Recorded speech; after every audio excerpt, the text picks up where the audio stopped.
additional perspective on this official visit.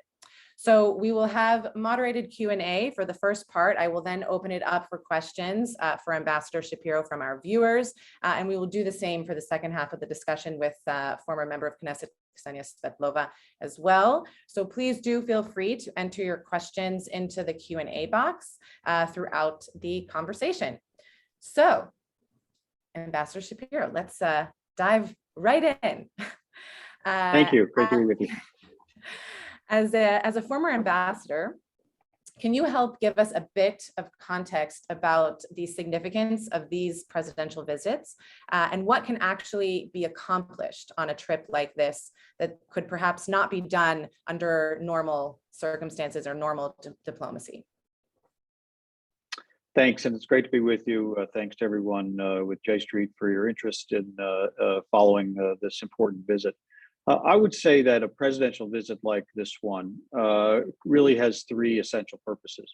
One is simply to convey the importance of the issue, of the relationships, of the challenges that the president will be dealing with on that visit to him or her, I hope someday personally, and to the United States of America. In fact, I think in some ways that's the origin of this trip overall. President Biden has throughout his long political career identified himself as one of Israel's strongest supporters in Washington, a great friend to the country, to the U.S.-Israel partnership, caring very much about Israel security, caring very much about promoting a negotiated two-state solution between Israelis and Palestinians. And so I think it was very natural for him to want to make that visit early in his presidency, not to have it linger, not to have people ask the question, when would he go? Rather, simply by going, he conveys its importance to him personally and to the United States of America. So I think that's one purpose. A second is a presidential visit can be an action-forcing event. You know, sometimes diplomats and bureaucrats and I was both, spent a lot of time negotiating and trying to achieve agreements and reach outcomes. But it takes leaders coming together when everyone knows they need to have something to deliver. They need to have something tangible that they can point to as the result of their engagements with one another that really leads to decisions being made. I can remember when President Obama visited Israel when I was ambassador in 2013, and it really was during that visit that the opportunity to achieve a reconciliation between Israel and Turkey, whose relations had been essentially broken after a crisis in 2010, was made possible simply by his presence, by his direct engagement with then Prime Minister Netanyahu and with President Erdogan in Turkey. And so it has an action forcing function, and I think we will see some of those types of elements in this visit as well, both in Israel and in Saudi Arabia. And third, it also tends to be a kickoff and a launch for the next phase of work. Leaders also can reach agreements to start new projects and deputize or assign their national security advisors, their ambassadors, their secretaries of state and others to actually carry those out. Again, drawing from the 2013 experience, it was President Obama's visit that allowed us to launch the negotiations that ultimately led to the $38 billion memorandum of understanding for Israeli military assistance. It was also that visit in which President Obama assigned Secretary of State Kerry to launch his peace negotiations between Israelis and Palestinians. So these visits serve these multiple purposes, and I think we'll see elements of all of that in the next several days. Thanks so much. And I want to ask you specifically about these, potential action-forcing events that you mentioned.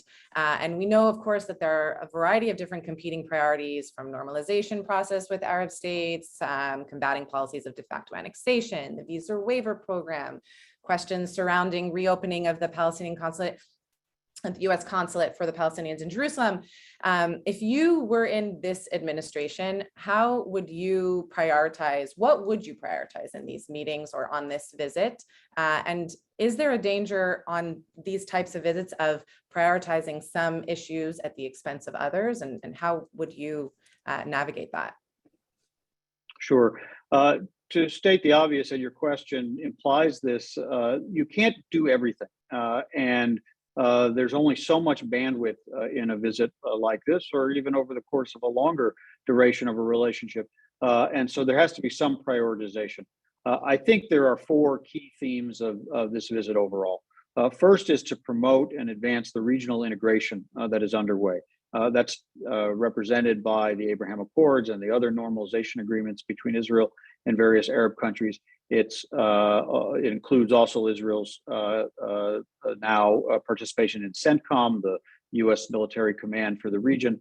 And President Biden, I believe correctly, sees an opportunity here to help strengthen an emerging coalition of U.S. partners who are working together, who are tending to their own security needs, who are seizing other opportunities and in other fields like health and water and energy, and will stand as aligned U.S. partners when U.S. interests are at stake, and enable a really sustainable U.S. presence in the region in a support role, not necessarily always as the tip of the spear. So there's a lot to do in that regard. He'll, of course, take part in a quadrilateral video summit with the leaders of the UAE and India while he's in Israel with Prime Minister Lapid. He will encourage Saudi Arabia to make announcements about some of its own steps in the direction of normalization, perhaps allowing Israeli overflights and some others. He will encourage the Negev Forum that's already been launched to produce tangible projects that will really benefit the citizens of the countries who are involved. So that's the first. The second will be to strengthen U.S.-Israel security cooperation. That's always been core to Biden's identity, and it's a strong U.S. interest. The focus here is on missile defense and other aerial defense technologies. He'll visit, or at least view, technologies that are already supported, like Iron Dome, and new ones, laser technologies. And this, again, takes place in the context of an emerging regional coalition of countries in an attempt to integrate their air defenses. So this relates to the first one as well. The third is the Israeli-Palestinian conflict. While there isn't really a prospect for launching negotiations during an Israeli election and with a Palestinian leadership that really does not seem oriented in that direction, there are opportunities to make a significant difference to Palestinian economic conditions, security conditions on the ground, to try to encourage Palestinian inclusion in these regional processes of integration that are underway in ways they can benefit from, to try to discourage, of course, Israeli actions like settlement expansion and expulsions and demolitions, and Palestinian actions like the payments of salaries to terrorists and Israeli prisons that make it harder to achieve negotiations, and fundamentally to reinforce that the United States keeps the two-state solution alive as its guide star and goal toward in this conflict. And the fourth priority is coordinating with Israel and later with the Arab partners in the region on the next phase of the Iran nuclear talks. Those talks are maybe on a bit of life support, but they haven't been declared dead yet. And sooner than later, we're going to face an inflection point, one way or the other, either the successful return to mutual compliance with the JCPOA, or the clarity that that is no longer possible, and Iran will essentially be a nuclear threshold state going forward. In either case, Iran poses very significant dangers to Israel, to other U.S. partners, to the U.S. interests in the region, and that requires a lot of coordination before we reach that inflection point. Thanks so much. Okay, so you covered within the four different themes. I want to focus in on two themes that you mentioned, specifically regional integration and, of course, the Israeli-Palestinian conflict, two things obviously that are very important to us at J Street. And I'm wondering specifically on the issue of regional integration, and you mentioned you connected between the two in terms of the Israeli-Palestinian conflict, the inclusion of Palestinians into these regional processes. I'm curious if you can say more about what you expect on that front. And then also, one of the things that has been very important to us has been encouraging the Biden administration to undo some of the more harmful parts of the Trump legacy on Israel-Palestine. And you did also touch on some of the things that could need focus on. And I'm hoping if you can dive into a little bit, what do you see as things that we could potentially expect from this administration to say or do on that issue as well? Sure. Inclusion of Palestinians in the regional processes of integration and normalization is important. It's also not easy because Palestinians themselves, certainly their leaders, have tended to reject normalization. They view it as a betrayal of a sequence they had expected to be followed under the Arab Peace Initiative, a first two-state solution with Israel and Palestinians, and only then normalization. And several Arab countries determined that they were no longer going to sublimate their own interests to waiting for stalemated conflict to find its way forward. But that doesn't mean they can't benefit from it. Now, this is going to require Palestinian leaders and others to get off the sidelines and determine that they will participate. And there's now a bit of a platform to do that.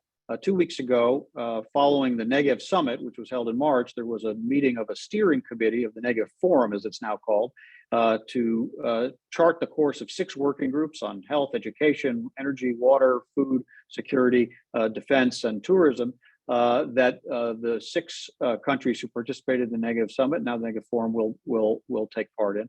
And the statement that was released by those 6 countries indicates that there is a prioritization given to including Palestinians in these projects, to inviting them to attend, to looking for ways they can both contribute and benefit, such as energy projects like the one the UAE is funding, solar energy in Jordan provided to the Israeli electrical grid in exchange for desalinated water from Israel to Jordan. There's no reason Palestinians couldn't be involved in that kind of project, or educational exchanges, or business joint ventures, or many other derivative outcomes of normalization that they can benefit from. So there will need to be encouragement from the Palestinian side to do that. There will need to be encouragement to the Arab states and Israel to remember to include Palestinians and get them into the conversation.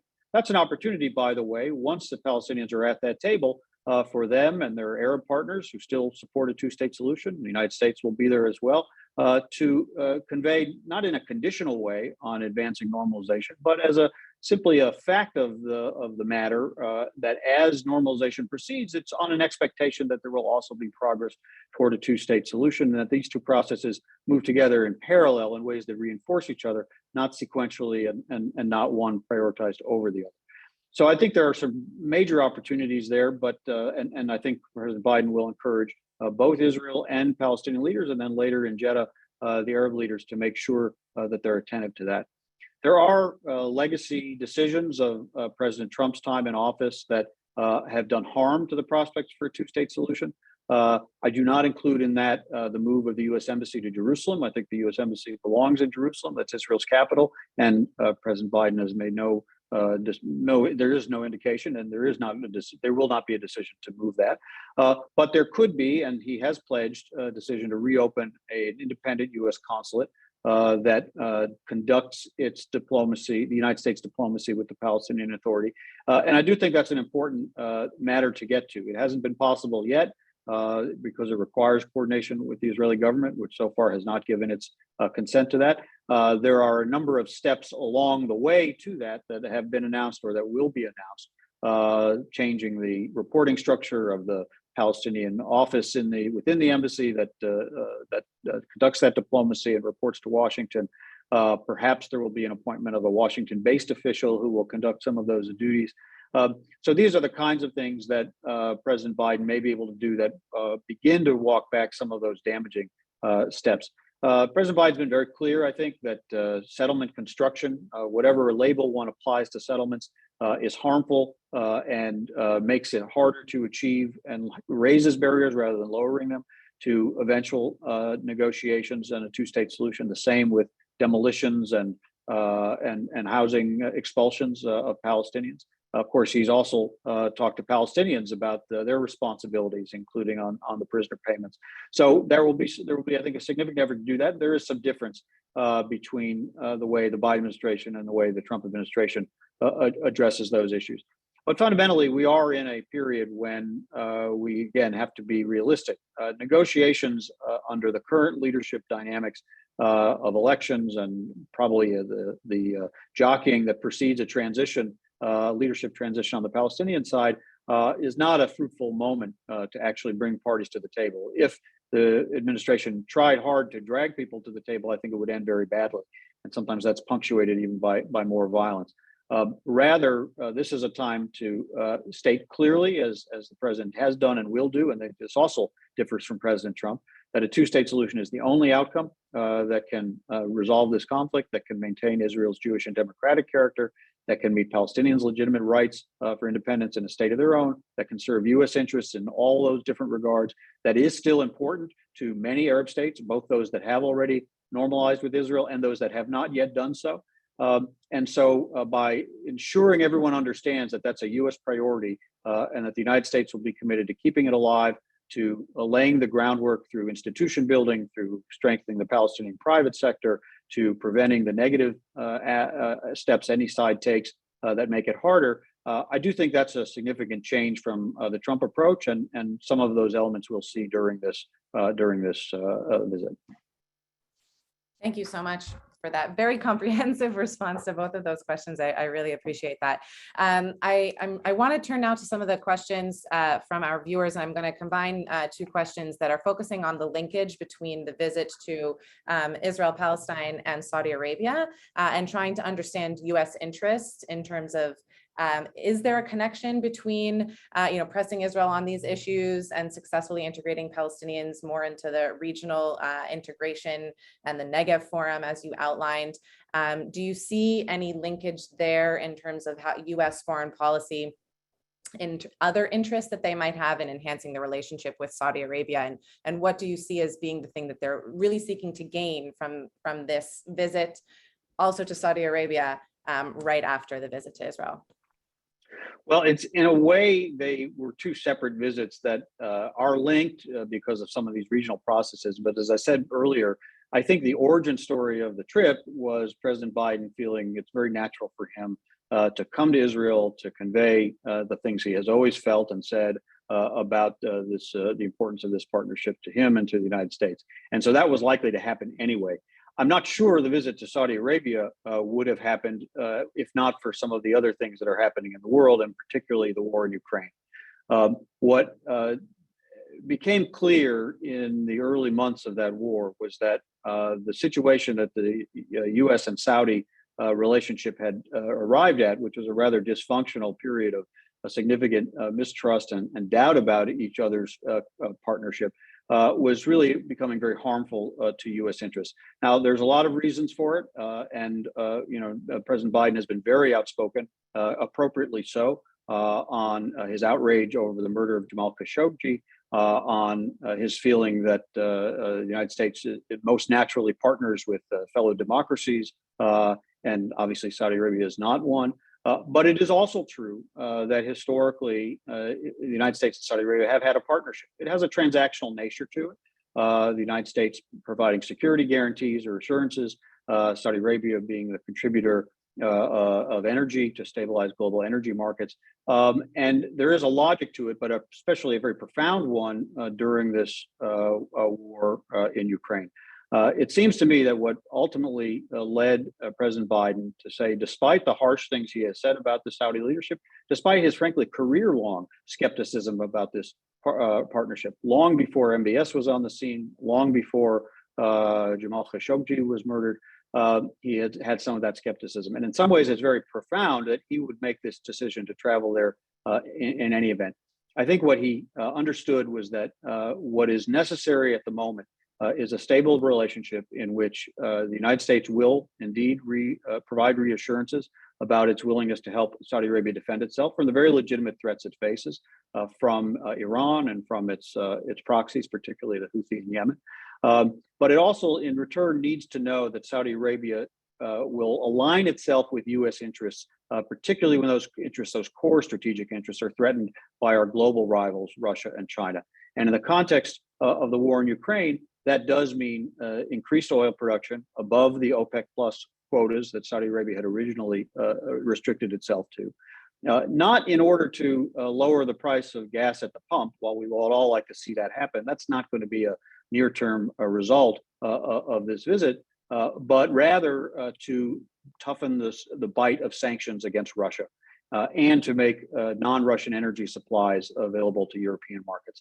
That is in keeping with what President Biden has absolutely correctly identified as the most pressing, overriding U.S. national security priority at the moment is to ensure Russia loses this war, to preserve Ukraine as an independent state, to stabilize the Western European, rather the broader European alliances that we have from those threats, to signal to China that there is an international coalition that will stand against this kind of aggression, to deter it from ever taking a similar action against Taiwan.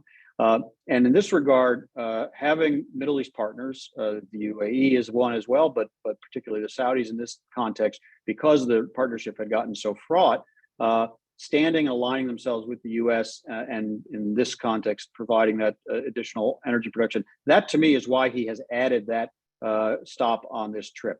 But that does afford an opportunity, especially because the trip in Saudi Arabia will be meeting with a group of Arab leaders, all the GCC countries, plus Egypt, Jordan, and Iraq, to reinforce this regional integration process that is underway.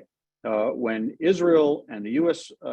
Partners in the Arab world are working together, are standing as a coalition, are tending to their own security needs, are taking advantage of development and economic and social reform opportunities together, that strengthens the United States' interests, but it also allows the U.S. to calibrate its own presence in the Middle East to one of being a supporter of that coalition rather than always being the tip of the spear.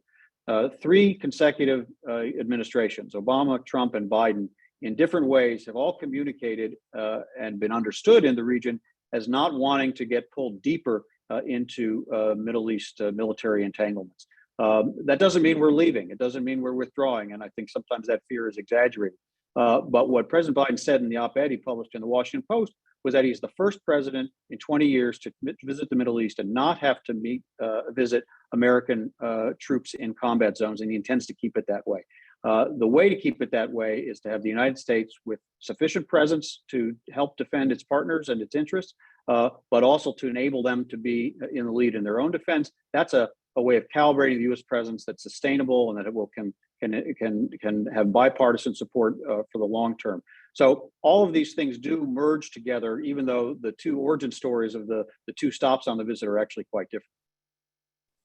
Thank you so much for explaining that. And I just want to reiterate, when you explain the 4 themes of regional integration, U.S.-Israel security cooperation, and Israeli-Palestinian conflict focus, and also, of course, coordinating the next phase of Iran nuclear talks, all of those things are very important to us at J Street. And I appreciate that those are the things that are really on the agenda of this visit, which is encouraging for us to see. And also, just from my impression from just being in the region and touching on that last point of the U.S. not leaving, it was very clear with everyone that we spoke to, Israelis and Palestinians, how much they do appreciate and want the U.S. involvement, specifically on this issue. And I think that was a major takeaway. And of course, like you said, what does that involvement look like? What is it? It's supporting of coalitions.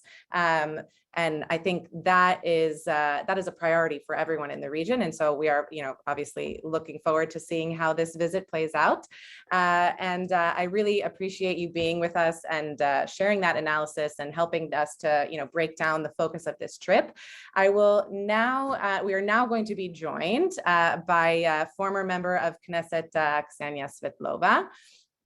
I know that the 2 of you both know each other well, both from current affiliations as well as former affiliations. So member of Knesset, Ksenia Svetlova, or former member of Knesset, sorry, Ksenia Svetlova served in the 20th Knesset for the Zionist Union Party. She is a researcher and writer and now a non-resident senior fellow at the Rafik Hariri Center and Middle East Programs at the Atlantic Council. So thank you so much, Ksenia, for joining us. And thank you, Ambassador Shapiro, for being with us for the first part of this discussion. It's good to see you again. All right, so we will now turn to you, Ksenia, to get your take on how the U.S. can use its influential role as Israel's most powerful ally to push for some productive and necessary actions on the Israeli-Palestinian conflict. What kind of concrete steps can both sides take? And I'd love for you to add your own analysis in addition to expanding on some of the things that Ambassador Shapiro had laid out. So good afternoon. Hi, Adina. Hello to everyone. Good to be with you today. And to discuss what seems to be less and less of a primary issue that is being discussed and dealt with specifically in Israel, but also globally in Europe and US. The focus has switched generally from our region and specifically from the Israeli-Palestinian area of conflict as well. So this is, so far so good. Sometimes it seems that in comparison to the war that is raging right now in Ukraine, Middle East even looks rather normal, more normal than ever, I would even say. And there is, of course, this bright spot of the Abraham Accords and normalization, ongoing normalization between Israel and the Arab countries. And yet the instability that became chronicle for us here in Israel, political instability, and the instability of that, of course, is very characteristic of the transition period in PA. This is, of course, reason enough to be worried because in elections time, although, it's not very possible to do ground things and to launch negotiations or to annex West Bank, for example, okay, both are not very possible, but things are being said, promises are being made, electoral promises are being made in Israel, and what at stake is, again, the war of Bibi or no Bibi, and I think this is exactly the time when the American administration, now with this very important visit, has to say, the obvious, but it has to reinforce it and to come back to it and revisit it for the sake of those who seems to forget sometimes. The US is not the only, it's not the most important, the most influential ally. It's the only ally. It's the only ally when we are talking about Israel national security. It's the only superpower that will be ever considered by Israel to be, an ally to rely on when we are talking about, both Iran, the Palestinian conflict, normalizations with Arab states, and so on. So some elements in Israel, political elements, are taking it as a given. And we have seen previously during President Obama administrations, and even, prior to that, some attempts not to maybe break away, but yes, to distance somehow, from the acting American administrations, waiting perhaps for the next one, and going for the, partisan kind of demeanor and basically discrediting the US-Israel relations. With the current instability, with the upcoming elections, it's more important than ever, first of all, for Israel, yes, that people will hear from President Biden, who will also, address, the Israelis through various venues, and of course, the leaders, both the prime minister and the opposition leader, who is also a contender to the premiership, that there are red lines, there are guiding lines, there are things that the US expects from its ally here in the Middle East. And as we are about to hit some very tough times, and the instability around us just will grow. It will not be only in PA, it will be in Egypt, it will be in Jordan, it's food insecurity, it's of course the ongoing climate change. There are many different issues that we are about to, that are about to hit us very hard. So as for Israel, I think that it's quite clear that things need to be reinstated. Instead of running away and concentrating merely on the economic, side of it, it's very important that things will be heard, sound and clear. US stands for two-state solution. It stands very firmly with it. As for the Palestinians, yes, of course, they need not only words. And we are hearing, even before the presidential visit had begun, some voices of disappointment from that are coming from the Palestinian Authority. I think that what they expect naturally, it's first of all the fulfillment of some promises that were made to them, specifically the reinstating of the US consulate in East Jerusalem. So, before it was taken away, nobody actually thought in Israel that it's a game changer. And if it will be reinstated, stated again, so there will be some fuss about it, but I mean, the government is already, gone. It will not fall, because of this. This will be not something that will determine the current, elections or the future ones, and so on. There are other very pressing issues on the Israeli agenda. But for the Palestinians, for the Palestinian administration, it matters because this is their only way. Basically, they are powerless. Their only power is to show that, yes, we are still significant. The American administration is still taking us as only partners, in this in this part of the world.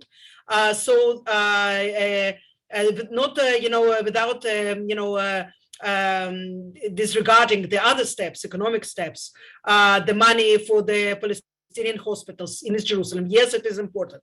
Everything is important. But, after so many years of struggle for justice, the Palestinians are not about to say, well, okay, thank you very much for the money and, we'll just shut up for a while. No, the pressure on the PA will grow. The pressure on Abu Mazen will grow as well. And if we want to secure, at least for a time being, this current administration and prepare for the transitional stage, there need to be some, guarantees and some concrete steps. For example, one of them is, of course, the consulate. It's not only the economic side that matters. Thanks so much, Ksenia.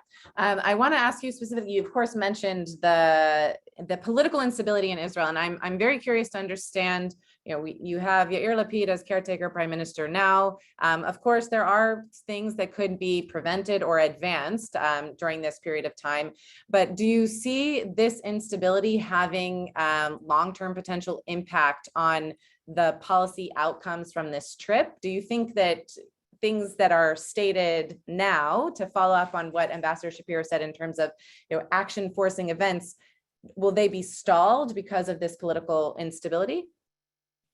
Well, there are operational things that can be performed right now. And as you can see, Prime Minister Lapid called the Chairman Abbas for the first time in 5 years, despite the elections, despite all the political pressures, and perhaps despite the advice of his personal advisors.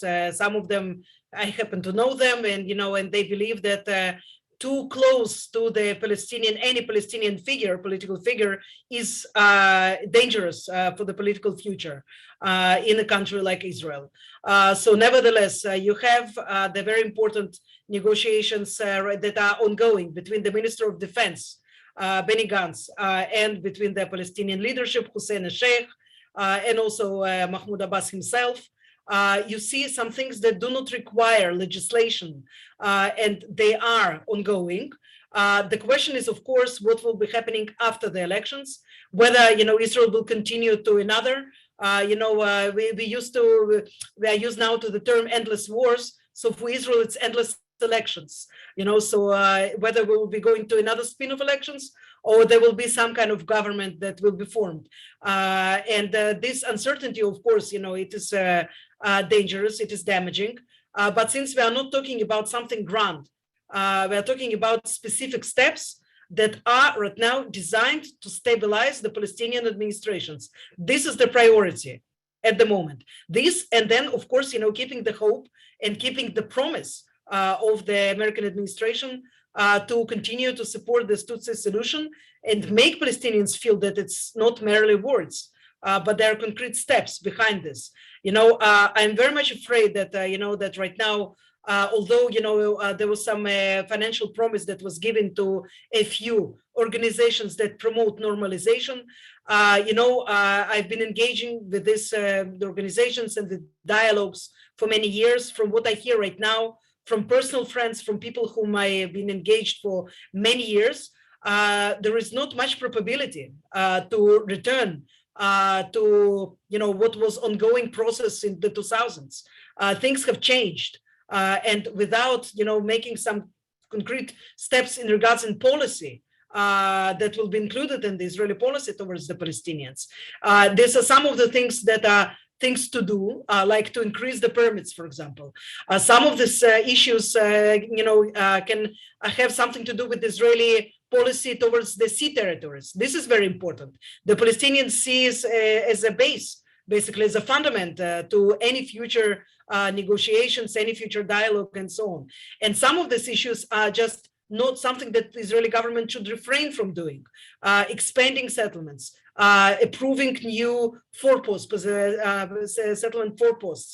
And of course, we are talking about investigation of some violent incidents between the army and between the Palestinian citizens and so on. So then this is something that the government can do, and it also can refrain from doing something that can be damaging in the long term. Thanks so much, Ksenia. One of the things that that we have been vocal about alongside a progressive Israel network, as well as several other American Jewish organizations, is specifically the situation in the South Hebron Hills and Masaf Yatta.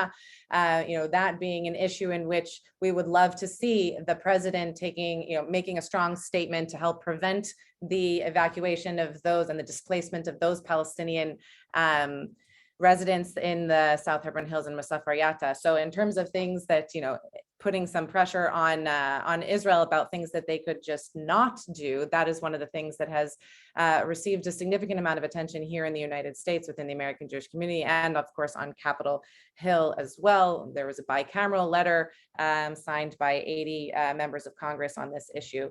And I also will note what you had said, the topics of the good things, potential good policy changes. And I just saw right before this Zoom, following a meeting also between Gantz and Abu Mazen, Gantz, the defense minister, a few different confidence building measures that have been announced on behalf of the coordinator of government activities in the territories.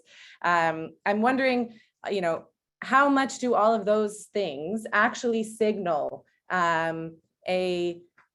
or reinforce this concept of inclusion, or showing that we're not putting the Palestinians really on the back burner and actually are, in reinforcing this desire to enhance diplomatic relations and ties with the Palestinian Authority? Do you see these types of actions as actually serving that goal, and how else could we be doing that? Well, the fundamental problem with reinforcing the PA, stabilizing the PA and so on, it's not only external, but it's also internal. And internally, Palestinian society is longing for elections. While Israel has too many elections, PA has too little elections. They were aborted a year ago, and one of the outcomes was the violent clash inside the PA, but also between the various militant groups and Israel. And the internal pressure is growing all the time. We've come too far already, with the previous governments of consecutive governments of Benjamin Netanyahu, intentionally weakening the PA, disregarding its needs, providing for more reasons to rebel perhaps against the authority and so on. And also, as a progressive organization and society, we of course understand that, you have the non-democratic process that is ongoing in this part of the world. And the big question is, whether, what does the US do and what does Israel do in regards to the plights of many Palestinians who say, well, you are trying to now to, regain the pieces of something that is already broken. You are trying to make us, continue, go on, with this current regime, although we don't want it at all. We want elections, so there is also internal Palestinian question that is going inside all of this. And there is really, a lot of doubt of what can be done today in order to, glue back the pieces. Or maybe it's impossible altogether, so this is something also to consider. Again, this internal Palestinian processes are almost forgotten now in this huge, stream of international events, tragic events that are unfolding in Ukraine and in other places, such as Syria and so on. But we, as the neighbors of the Palestinians, we in Israel, we just cannot disregard this. We have to also continue to be in touch with the PA to try to at least stabilize the situation for at least there will be some elections that will take place there. But I think it's important also to keep in touch and to still try to understand what is happening with the rest of the Palestinian society, because if there will be some turmoil, and this is of course something that can happen in a very close period of time. We are talking about an elderly leader who doesn't suffer from a very extremely good health. And in this regard, Israel might find itself in a reality that is unfamiliar to it, and it doesn't know how to operate with it. This is something that is being almost discussed right now, because everybody's focusing of talking to Abu Mazen, not talking to Abu Mazen, and tomorrow there could be a situation in which there will be another person, a group of persons, a new organization, and so on, that Israel will have to handle it. So it has to also amend its policy in regards to this uncertainty in the future. And this policy should, of course, aim not only, well, we should give something small to Abu Mazen right now, so he will hold on. But we have to address the Palestinian society as total, and try to, make things a little bit better, not for the sake of appeasing some leader who might not be there tomorrow, but to try to build better bridges for the coming future that is inevitably will come, even if it seems right now that, well, this kind of non-normal normality will last forever. Thank you, Ksenia. I want to switch gears to another stated objective that Ambassador Shapiro referenced in terms of Iran nuclear talks. In a phone call ahead of the trip, Lapid told Blinken that I should reestablish, Lapid is the current prime minister and also foreign minister, and told Secretary of State Blinken that the visit will have significant implications for the region and the struggle against Iran, and a tremendous potential to significantly upgrade regional stability and security. How do you think this trip could impact that broader regional situation, including tensions over the Iranian nuclear program, and whether a return to the JCPOA is actually possible? Well, as we can see, this weekend, President Biden will first, begin his visit in Israel and the Palestinian territories, and then he will go to Saudi Arabia, to Jeddah. At the same time, the Russian President, Vladimir Putin, had announced today that he will be visiting Tehran next week. So this regional axis, and the big powers that, of course, compete between themselves and so on. This is becoming very clear. This last few years were kind of confusing, here in the Middle East, with this doubts about the American presence, continuing of the American presence here in the region, and perhaps the necessity of juggling, it with other superpowers, such as Russia and China and so on. So we are not out of the woods yet, but with very firm policy of President Biden on strengthening the NATO, the North Atlantic Alliance, and its regional connections, with the net of the regional partners who are perhaps regaining faith again, in the US, and in its future policies here in the region. This is work in process. We are not, again, as I told, we are not out of the woods yet. But it seems that this kind of alliance is coming to life slowly, and in a very kind of uncertain way, with difficulties and with a lot of reassurances that need to be along the way. But as we are going to this way, it seems that the possibility of going back to JCPOA becomes more and more remote, because of this, first of all, global power competition, and basically, the understanding that Iran is choosing sides today. He's choosing not, the side of the US or the European countries, it's choosing Russia, essentially. And while there are still chances, for promotion of the deal, it seems that in current situation, when Iran and Russia are forced to cooperate more and more together on various issues, whether it's military aspect, whether it's economic and so on, it seems quite clear, that we are perhaps, the window of opportunities that was open for some time, perhaps it's will be closing soon, or at least become very, very narrow more than before.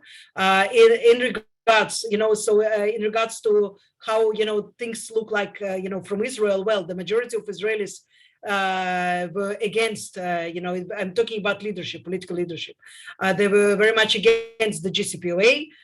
Very few said in the beginning, and actually I was one of them who said, well, we do not have much choices. It's whether it's between Iran going straight forward, for the nuclear, or between the deal that it might be imperfect, but it can stall them for some time. Now, today, I'm not sure that the deal can stall Iran significantly. The new deal that is on the table right now, because again, because everything that happened during the last 5 years with U.S. leaving the deal, now the difficulty in this very polarized world to come back to it, there is a big question mark about how it will really serve the goal of distancing Iran from the nuclear bomb. But regionally there are very important moves. As Israeli, I am satisfied that we are being integrated in this region more and more. There are, of course, I would wish that we would integrate for the sake of normal life and peace, not for the sake of war. But unfortunately, it is a Middle East after all. We have to handle the difficulties and the challenges that we are posed with, and this is what we have to do. Thanks, Ksenia. We do hope, of course, that there will be opportunities to, of course, salvage a return to the JCPOA. And, as you mentioned, while the political leadership in Israel were not in favor, of course, but there were several former members, like high-ranking members of security establishment, also alongside the voice that you mentioned, that you were one of the brave people to stand out at first and say that there are benefits for returning to the JCPOA. So we will wait to see how that plays out after this visit, in light of the challenges that you outlined.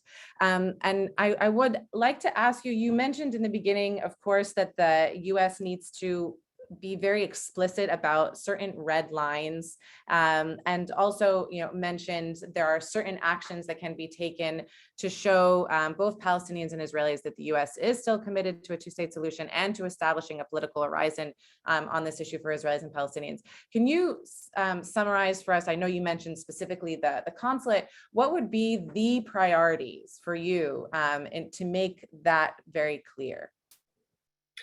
Well, evacuations, not only from Masaf Riyata, the area which I happen to know very, intimately, because I used to be a journalist, as you know, for many years, and I covered Masaf Riyata and the attempt to evacuate the inhabitants of these villages for many, many years. So the process had begun already, and a few of the dwellers of this very basic and very poor villages had been already evacuated. So there is a question nobody knows, because these are, of course, sealed plans, at what tempo and what is the plan for the next few months. But there was a decision by the Supreme Court, and there is already, operational plan, to evacuate them. The same goes for Silwan. It could be the next area of confrontation, because the Jewish settlements in Silwan, they are growing. There are a few seeds of settlement seeds all over, this place. And there is, of course, also this property battle that resembles us very much what happened in Sheikh Jarrah. Sheikh Jarrah is, for now, it was quiet after the decision to see, stop with the evacuation of inhabitants of the houses. Well, if it was done in case of Sheikh Jarrah, So there is no reason not to, apply the same policy for other areas that are explosive. This is, of course, Siloam, and this, of course, Marsaf Riyata. This is, I would say, this is number one. This is something that galvanized completely the Palestinian street, the youth, this huge block of the youth who do not associate themselves neither with Fatah nor with Hamas, and they feel that neither of this party represents them, and they are not doing a good enough job, and they're being strained and not such a significant part, perhaps, of the Palestinian political system, but they're important because they are there. They're the activists on the ground, and Israel has to take this into consideration. And as we know, there are many elements, different elements in the Israeli political system. They are not necessarily coordinated. Sometimes they can, despite the political decision not to do something, they can still go on and apply a specific policy. So this is an example of the red line that need to be very clear. Okay, so this is something that should not be tolerated altogether. Again, there is an increase in the number of Palestinian deaths in the West Bank, and the confrontations with the Israeli soldiers and also with settlers. Most of these cases, of course, they are left, without any treatment. There are no decisions, or they are being stalled, or they are not being investigated. So again, you can think that this is something, well, this is too small, for a presidential visit.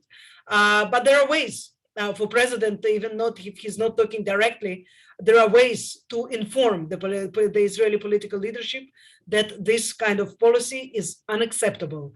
And this is something that just cannot happen.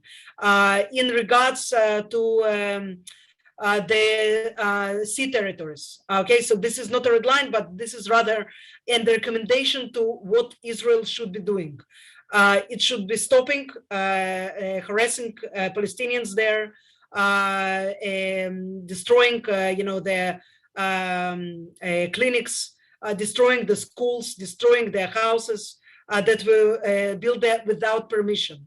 As we can see, there are hundreds, if not more, of settlers and settler foreposts that are built without permission, and with a direct wink of the eye from the army and from the political echelon.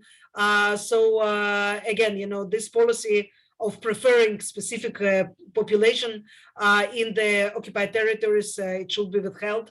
And again, this is something that is easy just not to do it. If it's not something that is written in Israeli law, that you have to destroy, a house, you have to destroy a clinic that was donated by the EU, or something like this. So I'm specifically, I opened TikTok for myself because I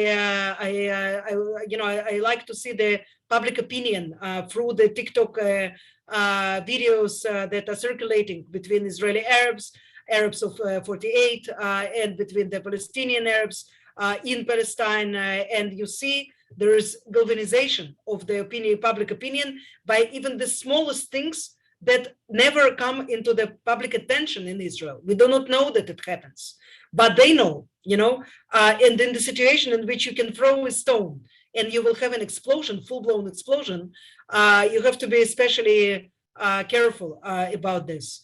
And again, this is something that it's been going on for too long. It's became a normal policy. This is something that is happening all the time. So in order to minimize it, in order to completely stop with this, you need something that it's more than just no. You have to have some kind of warning of, listen, this is not something that Israel should be doing, and this is also very dangerous, specifically now. Even if the Arab states are not pushing, not pressuring anymore, not rebuking Israel and so on. Israel should stop for its own sake, for the sake of Israel. Very much agree with you. Thank you. Thank you for outlining those things. And I do hope specifically, you know, on evacuations, demolitions, clashes, settler violence, all of those things that you mentioned, I do hope that those will be things that we will see come up within the visit, even, you know, behind the scenes. Ideally, we would love to see some sort of, you know, some public statements on those same topics, because like you said, it's not only, you know, just for the Palestinians in terms of keeping their hope for a political horizon, but also for Israelis, for Israeli security, and for also our Israeli future of security and democracy.